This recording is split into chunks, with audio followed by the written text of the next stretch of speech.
Welcome to the cab of my truck. I'm Pastor Barbara Buck, and we're having spiritual conversations about how to live and thrive and be followers of Christ during the pandemic when the world has been turned upside down. And it continues to get crazier every day. People walking into grocery stores and shooting security guards because they've been asked to put a mask on their face because it's a state law and because it will help protect them or protect the people around them. Yikes. One of my favorite theologians and scholars is named Walter Brueggemann. And Walter Brueggemann says that there's an urgent danger to our society in which we live because the conversations are dominated by greed and fear and violence. And he encourages us to think about how to change this conversation, how to change the topics. Jesus opens another way for us. As we read in the Gospel of Matthew, the chapter 6 and the verse 33, the first part of it, Jesus says, "Seek first God's kingdom and God's righteousness." Prioritize. If we are to seek first God's kingdom and God's righteousness, this means we must prioritize seeking these and also growing in maturity as followers of Christ. We need to do this in order to be freed for even a short time from our obsession with our own self and our own rights and our own preferences and what is comfortable for us. In order to genuinely care for others and to genuinely care for the well-being of the human community, we need to seek first God's kingdom and to grow as believers. Jesus affirmed that we can be in this world, in this material world that we can see, touch, experience, hear, smell in a new way. And as Walter Brueggemann writes, we can be present to the people and problems around us with some newness and freshness. And again, I repeat what he said, there is an urgent danger in the society in which we live, marked by three dominant characteristics: greed, fear, and violence. Well, in the Message paraphrase of that Gospel of Matthew, chapter 6, verse 33, it helps us unpack it, what it means to seek God's kingdom and God's righteousness. And it says, people who don't know God and the way God works fuss over these things, what they need to wear and eat. But Jesus says to his followers, you know both God and how God works. Steep your life in God reality, God initiative, God provisions. Don't worry about missing out. You'll find all your everyday human concerns will be met. And so we can seek God's righteousness and God's kingdom by steeping our life in God reality, God initiative, and God provisions. Walter Brueggemann also challenges the church. He says that the most important role that the church can have now is to change the conversation. To change the conversation from greed to generosity, to change it from fear to trust. And I like to think of fear as false expectations appearing real. That's the needless fear. Fear, we need to change that conversation to trust in God and into our being trustworthy human beings. To move the conversation from violence to peacemaking. Now, Jesus calls us to these. We can be peacemakers when we collaborate with others, when we do a give and take, when we ask for input, when we offer help, when we show honor and respect to another person, even if they are different from us or we don't quite understand them. we are peacemakers. When we share food and we fight hunger and we work against food insecurity, we are peacemakers. And it all comes down to being neighborly.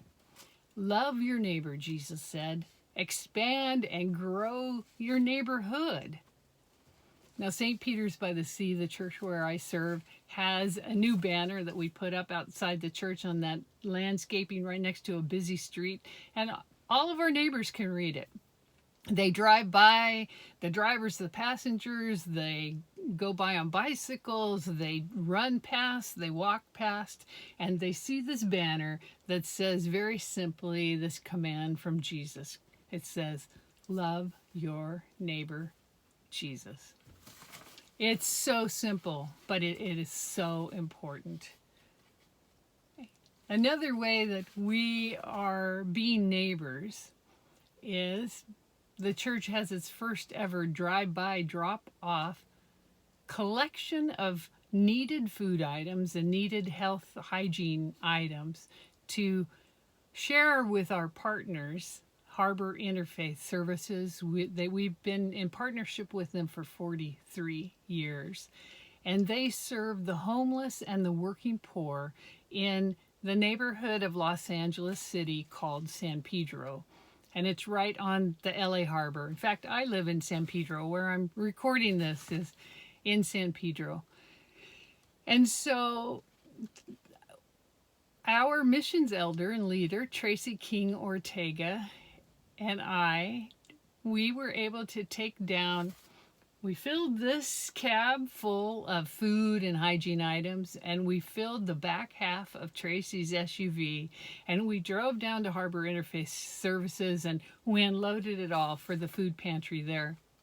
And Martha, the gal working in the food pantry, had said that they've seen an increase of 40% each week over what they've done before.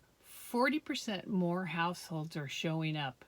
And she says she's seeing more of the elderly and more of the recently unemployed, ones who have been laid off or lost their jobs, who are coming in because they need the food.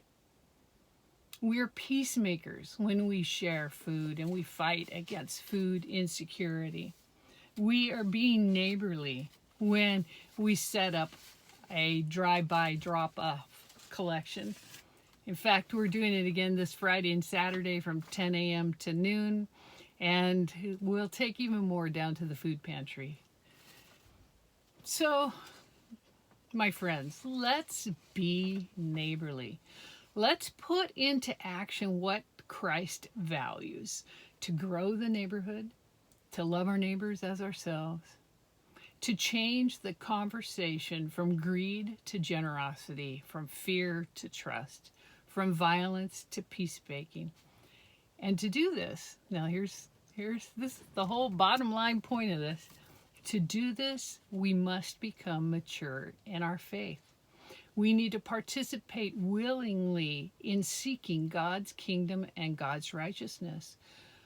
We need to allow ourselves to be transformed by the renewing of our minds in Christ Jesus. And as the Message paraphrase of Ephesians, the letter to Ephesus written by Paul the Apostle, in chapter 4, starting with verse 14. Then we will no longer be immature like children. We won't be tossed and blown about by every wind of new teaching. We will not be influenced when people try to trick us with lies so clever that they sound like the truth. Instead, we will speak the truth in love, growing in every way more and more like Christ, who is the head of his body, the church. Christ makes the whole body fit together perfectly. As each part does its own special work, it helps the other parts grow, so that the whole body is healthy and growing and full of love. Well, he continues then in verse 21. Since you have heard about Jesus and have learned the truth that comes from him, throw off your old sinful nature nature and your former way of life, which is corrupted by lust and deception. Instead, let the Spirit renew your thoughts and attitudes. Put on your new nature, created to be like God, truly righteous and holy. Well, may the Lord continue to free us from our obsessions over our own selves and our own comfort and our own interests, so that we may genuinely care for others and have a genuine concern for the well-being of human community. May you be blessed this day, and I'll catch you next week. I'll be right here in the truck.